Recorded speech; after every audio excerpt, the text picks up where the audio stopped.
Today, my son calls again. Not every day, not every week. But I no longer measure love by calls. I measure it by peace. I learned that motherhood does not end. But it does change. Sometimes love means holding on. Sometimes love means letting go quietly. If you are a parent listening to this, feeling forgotten, please know this. Your worth does not disappear when your child grows distant. Your love still matters. Your life still matters. And if you are a child listening, remember to call your mother. Even a small call can mean the world. I still sit by the window sometimes, but now I enjoy the silence. Because I know who I am. I am a mother. And I am enough. I am a simple woman. I lived most of my life in a small house with peeling paint and a quiet street. Nothing fancy, but it was full of love. I raised my son alone after his father passed away when he was just 10 years old. From that day on, my world became smaller, but my heart became stronger. I worked long hours. I cooked every meal. I stayed up late to help with homework. I learned to be both mother and father. My son, Daniel, was a gentle boy. He was quiet, respectful, and always thoughtful. He used to hold my hand when we crossed the road, even when he was already tall.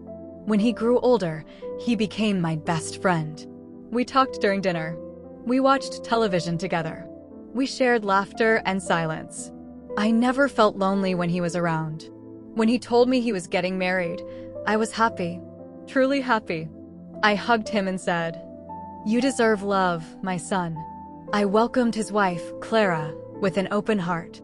I cooked her favorite dishes. I gave her space. I tried to be careful not to interfere. I told myself, be a good mother-in-law. Be kind. Be quiet. The wedding was beautiful. He looked proud. She looked happy. I stood in the crowd, watching my son start a new chapter. I smiled, even though my eyes felt warm. That night, after the wedding, the house felt very quiet. His room was empty. His shoes were gone. I sat on his bed for a while, just breathing. I told myself, this is how life goes. Children grow. Mothers step back. At first, Daniel still called. Once a week. Then once every 2 weeks. Short calls. Polite calls. "How are you, Mom?" "I'm fine," I would say, even when I wasn't sure. I didn't want to be a burden. I didn't want to sound lonely. So I learned to keep my feelings to myself. The distance did not arrive like a storm. It came like fog. Slow, quiet, hard to notice at first. When I called Daniel, sometimes he did not answer. When he did, his voice sounded rushed. "Mom, I'll call you later," he would say. Later often never came. I started choosing my words carefully. I did not want to interrupt his life. I stopped calling at night. I stopped calling on weekends. I told myself he deserved peace. One Sunday, I cooked his favorite meal. I packed it neatly and took a bus to his apartment. I didn't call ahead. I wanted it to be a surprise. When he opened the door, he looked surprised. Not happy, just surprised. "Mom, you should have called," he said softly. Clara smiled politely, but her eyes looked uncomfortable. I handed them the food and said, "I just wanted to share." We sat together, but something felt different. The room was full, yet I felt invisible. Daniel checked his phone often. Clara talked about their plans. No one asked how I was doing. When I left, Daniel hugged me quickly. "Drive safe, Mom." That was all. On my way home, I felt something break quietly inside me. After that, I stopped visiting without calling. Then I stopped visiting at all. I waited for invitations that never came. Holidays passed. Birthdays passed. On my birthday, my phone stayed silent all day. At night, Daniel sent a short message. "Happy birthday, Mom." No call. No warmth.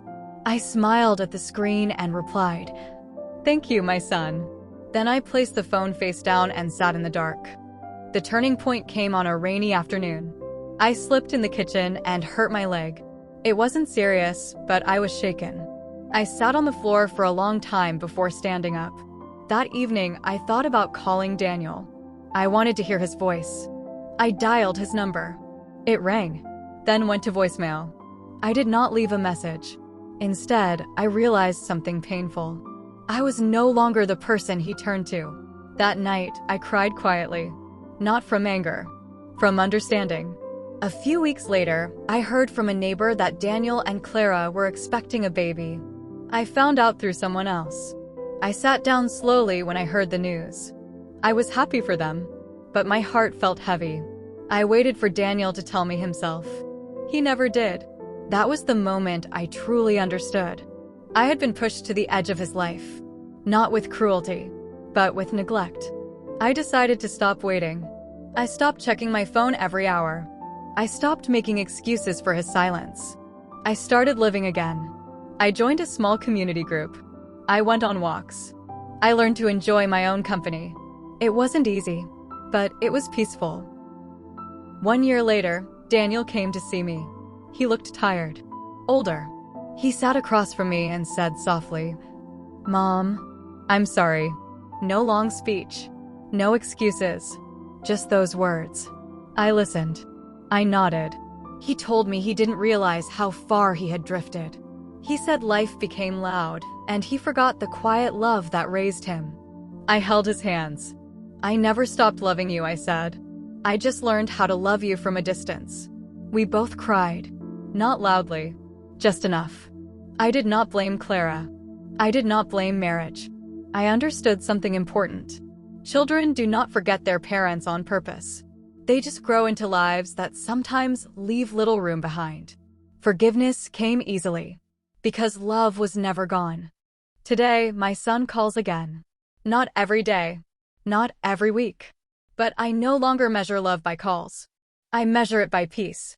I learned that motherhood does not end. But it does change. Sometimes love means holding on. Sometimes love means letting go quietly.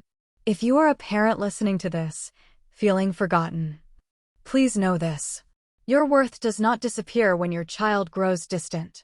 Your love still matters. Your life still matters. And if you are a child listening, remember to call your mother.